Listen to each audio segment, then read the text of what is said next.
Ciao amici e amiche del segno dei gemelli, benvenuti, io sono Angela e questo è Exoteric World, è così che mi trovate sui social.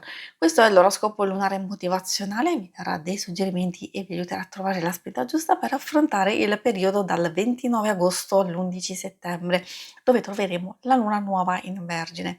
Vi ricordo che è una lettura generica, prendete solo ciò che vi risuona di più, se volete potete integrarla col vostro segno lunare. In descrizione trovate le recensioni dei mazzi usati e i link per acquistarli. Vi invito a iscrivervi e abbonarvi al mio canale per sostenere il mio lavoro. Vi ringrazio moltissimo se lo farete o l'avete già fatto. E adesso partiamo con la lettura, andiamo ad accendere la luna.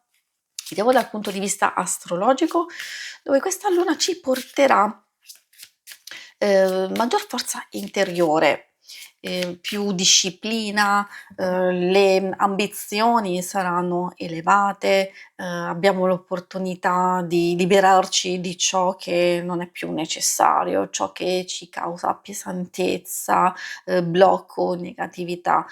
Possiamo anche riuscire ad ottimizzare al meglio le nostre stesse energie a livello psicofisico e concentrarci solo sul necessario. Di contro dobbiamo fare attenzione allo stato emotivo, soprattutto alla tristezza o al desiderio, di chiudersi in se stessi, di limitare i contatti, le solite cose potrebbero non piacerci più, i sentimenti essere confusi, e una cosa importante è non mettersi nelle condizioni di necessità e di bisogno e quindi neanche di compiacere gli altri. Vediamo adesso il vostro primo oracolo che va a rintracciare più o meno intorno al 29 agosto che tipo di energie ci sono e anche di situazioni che potreste vivere. È una bella carta che parla di sentimenti, di amore, di passione.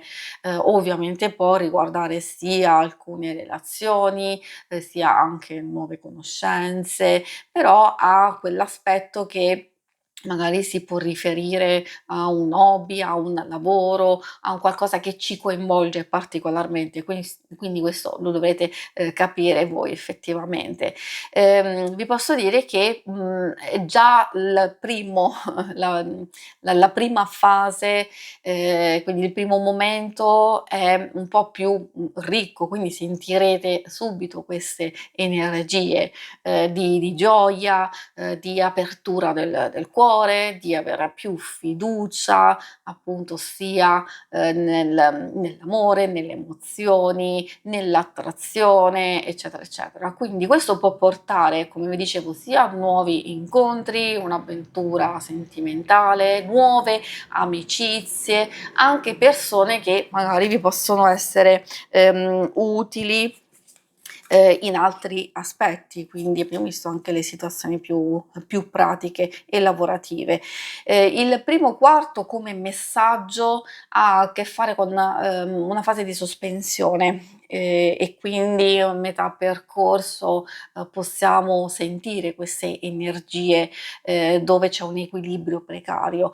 Una cosa del genere può destabilizzare, certo, assolutamente, ma non deve spaventare. Succede questo quando c'è un cambio di direzione, quando siamo comunque chiamati a capire se proseguire in un certo percorso e quindi ritrovare motivazione ad andare avanti, rimanere sul pezzo, quindi una specie di verifica.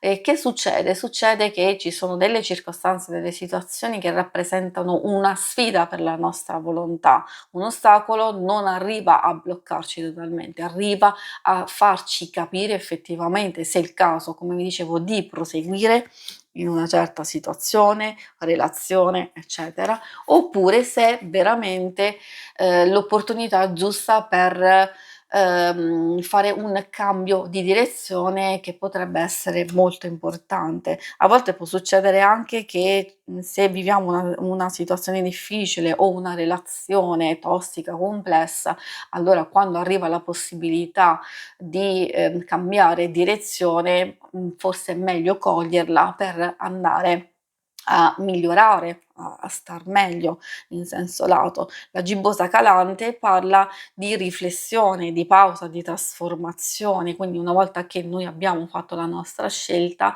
abbiamo l'opportunità di fare un bilancio, una fase di raccoglimento, in silenzio, dove possiamo sia metabolizzare degli eventi difficili, sia pensare prima di agire, quindi di non metterci nessuna fretta. E adesso insieme andiamo a vedere i messaggi dall'oracolo dello sciamano.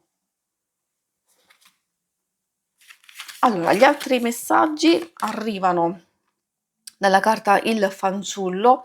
In questo caso è un messaggio di non solo di nuovo inizio, di innocenza, come se avessimo bisogno di ritornare a uno stato di innocenza, libero da giudizi, condizionamenti, ritrovare la gioia, la semplicità, e questo si può fare solo attraverso il rinnovamento, non solo di noi stessi, delle nostre stesse energie, e anche di una certa situazione che stiamo vivendo.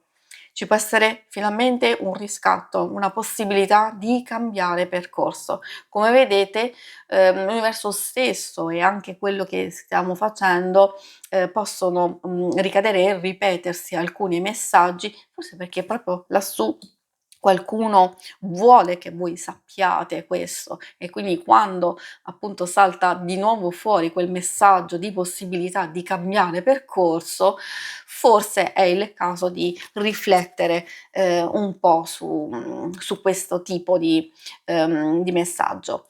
Vediamo adesso come continua la lettura. Troviamo la Terra. Anche qui abbiamo poi il ripetersi del numero 17. Il 17 può essere anche una specie di rinascita, rigenerazione, un cambiamento importante. In questo caso la Terra parla di nutrimento, di radicamento, di connessione a noi stessi, ai nostri desideri, al nostro corpo, e di onorare, di aver rispetto, ovviamente sempre prima di noi stessi, e far sì che, ci sia anche dall'altra parte in una relazione o in una situazione, perché se alcune cose sono sempre troppo difficili, sono sempre troppo complesse, vuol dire che magari non siamo nel percorso giusto, oppure, ci ritroviamo ad avere a che fare con qualcuno che non è positivo per noi.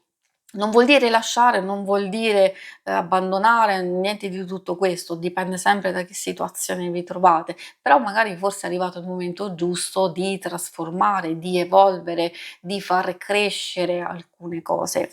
E poi l'ultimo messaggio arriva il tamburo. Dalla carta il tamburo è un richiamo molto forte, è un richiamo alla guarigione, all'intuizione, alla visione, al fatto di compiere un passo importante.